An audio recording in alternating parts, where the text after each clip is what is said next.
नमस्ते दोस्तों, तो आज आपको एक बड़ी ही अचंभित एवं भयानक रहस्यमय कहानी सुनाऊंगी जिसमें आपको कुछ नई रहस्यमय बातें की जानकारी होगी। तो कृपा करके अभी चैनल को सब्सक्राइब कर ले। यह मेरा दूसरा नया चैनल है ताकि और भी रहस्यमय कहानी सबसे पहले आप तक पहुंचे। धन्यवाद। तो सुनिए। प्राचीन काल से ही भारत की पवित्र भूमि पर कई ऐसे नगर रहे हैं जिनकी हर ईंट, हर गली में आस्था और अध्यात्म की गूंज सुनाई देती है। इन्हीं में से एक है उज्जैन, जिसे महाकाल की नगरी कहा जाता है। ये केवल एक शहर नहीं बल्कि एक जीवंत इतिहास है, जहाँ क्षिप्रा नदी की धारा सदियों से पवित्रता की कहानी कहती आ रही है। एक समय की बात है जब उज्जैन एक समृद्ध राज्य था जिसका नाम अवंती था।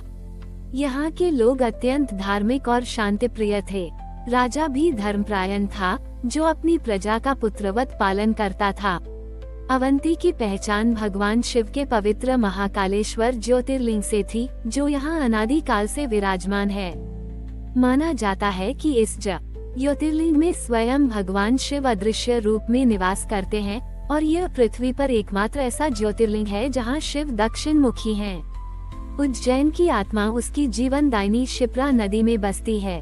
कथा है कि जब देवताओं और असुरों के बीच अमृत मंथन हुआ था, तब अमृत कलश से कुछ बूंदें उज्जैन में क्षिप्रा नदी के तट पर भी गिरी थीं। इसी कारण क्षिप्रा को इतनी पवित्र माना जाता है कि इसमें स्नान करने से सभी पाप धुल जाते हैं और मोक्ष की प्राप्ति होती है।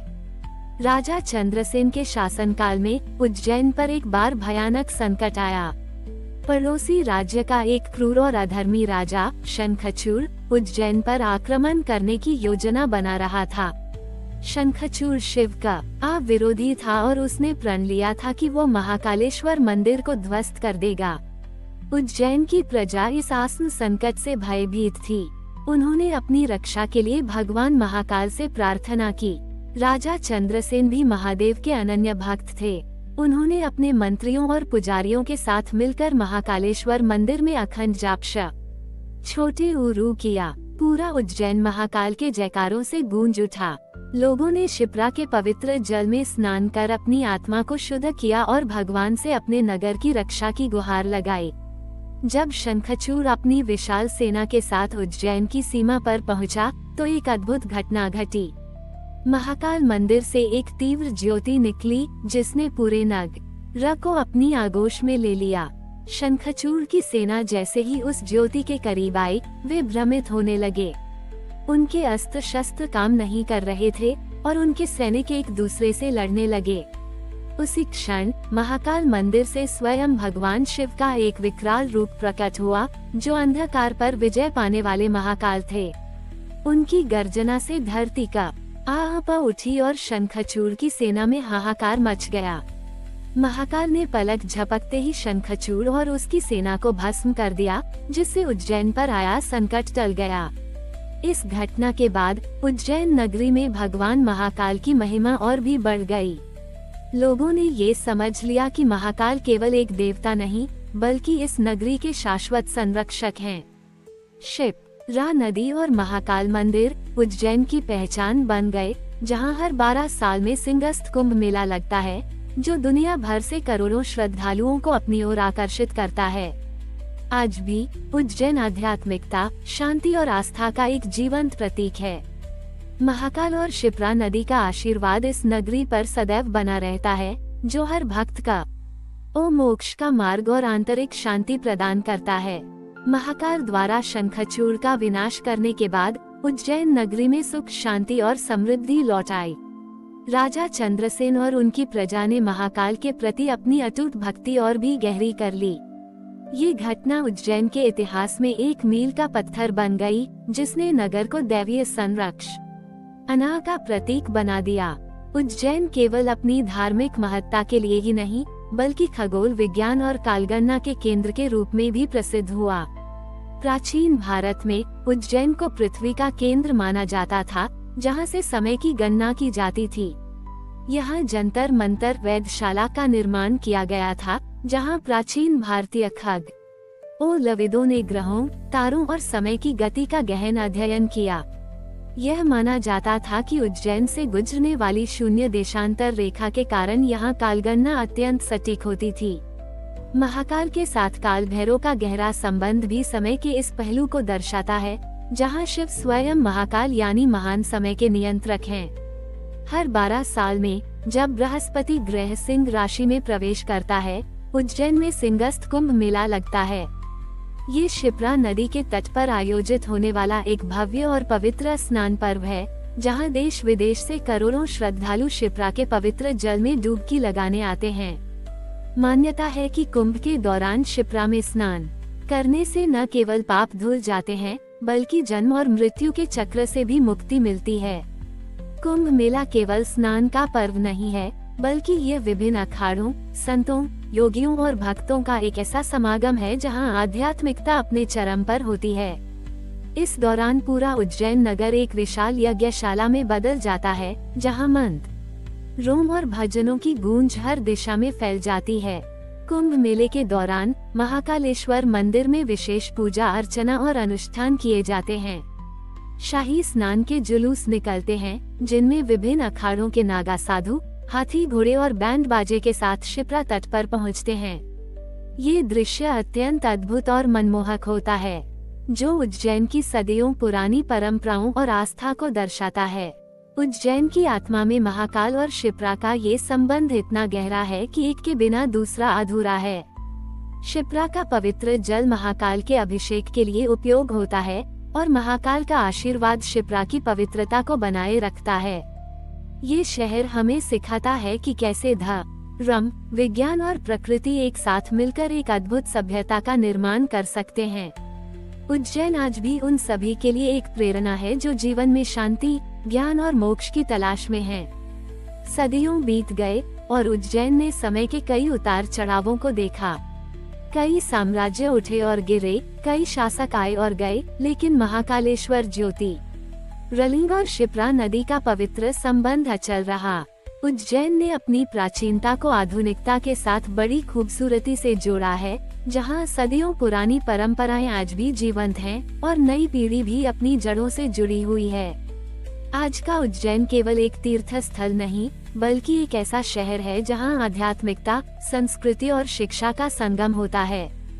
महाकालेश्वर मंदिर में प्रतिदिन होने वाली भस्म आरती एक अद्वितीय अनुभव है।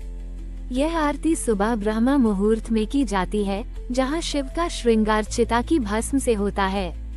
यह अनुष्ठान जीवन और मृत्यु, छोटे ऊ के चक्र का प्रतीक है और दूर दूर से लोग इस अद्भुत दृश्य के साक्षी बनने आते हैं। उज्जैन में कई अन्य महत्वपूर्ण मंदिर और दर्शनीय स्थल भी हैं, जैसे काल भैरव मंदिर जो उज्जैन के कोतवाल माने जाते हैं, मंगलनाथ मंदिर जो मंगल ग्रह को समर्पित है और जहां मंगल दोष निवारण के लिए पूजा की जाती है, और हरसिद्ध छोटी ही देवी मंदिर जो शक्तिपीठों में से एक है। ये सभी मंदिर उज्जैन की आध्यात्मिक समृद्धि को बढ़ाते हैं और इसे एक पूर्ण धार्मिक अनुभव प्रदान करते हैं। क्षिप्रा नदी के घाटों पर शाम के समय होने वाली आरती एक मंत्रमुग्ध कर देने वाला दृश्य होता है।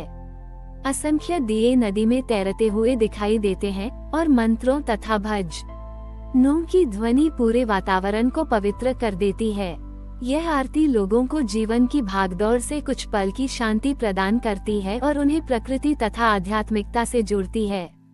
उज्जैन ने अपनी कालगणना की विरासत को भी संजो कर रखा है।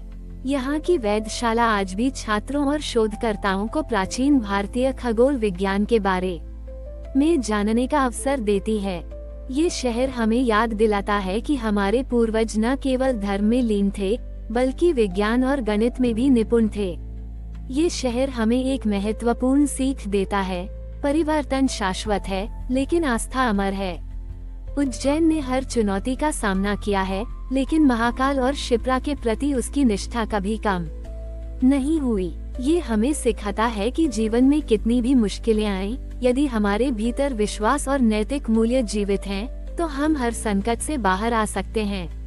अंततः उज्जैन सिर्फ ईंटों और पत्थरों का शहर नहीं है, यह एक जीवित ऊर्जा है, एक ऐसा स्थान जहां अतीत, वर्तमान और भविष्य एक साथ मिलते हैं। महाकाल और क्षिप्रा का आशीर्वाद उज्जैन पर सदैव बना रहेगा। इसे आध्यात्मिकता, शांति और प्रेरणा का एक शाश्वत स्रोत बनाए रखेगा।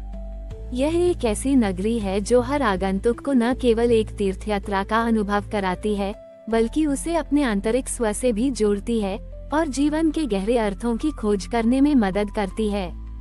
उज्जैन ने सदियों के उतार चढ़ाव देखे हैं, लेकिन इसकी आत्मा महाकाल और क्षिप्रा का अटूट संबंध सदा अक्षुण्ण रहा है।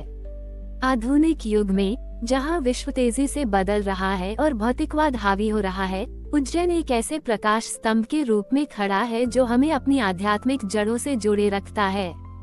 ये शहर हमें सिखाता है कि वास्तविक प्रगति केवल भौतिक विकास में नहीं, बल्कि आंतरिक शांति और नैतिक मूल्यों को बनाए रखने में है। उज्जैन ने हाल के वर्षों में कई विकास देखे हैं, जैसे महाकाल लोक कॉरिडोर का निर्माण, जिसने मंदिर परिसर को और भव्य बना दिया है और भक्तों के अनुभव को बढ़ाया है। ये प्रयास प्राचीन विरासत को संरक्षित करते हुए भविष्य की आवश्यकताओं को पूरा करने का एक उदाहरण है।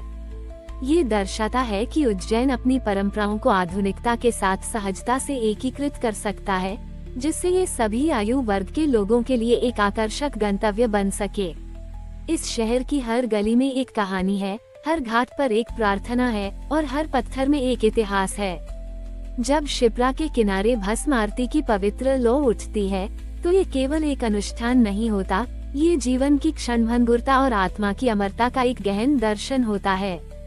महाकाल, जो स्वयं काल के अधिपति हैं, हमें ये बोध कराते हैं कि समय एक निरंतर प्रवाह है और हमें हर पल का सदुपयोग धर्म, करुणा और प्रेम के मार्ग पर चलकर करना चाहिए। उज्जैन हमें ये भी याद दिलाता है कि प्रकृति का सम्मान कितना महत्वपूर्ण है। क्षिप्रा नदी, जो इस शहर की जीवन रेखा है, हमें पानी के महत्व और पर्यावरणीय संतुलन को बनाए रखने की आवश्यकता सिखाती है।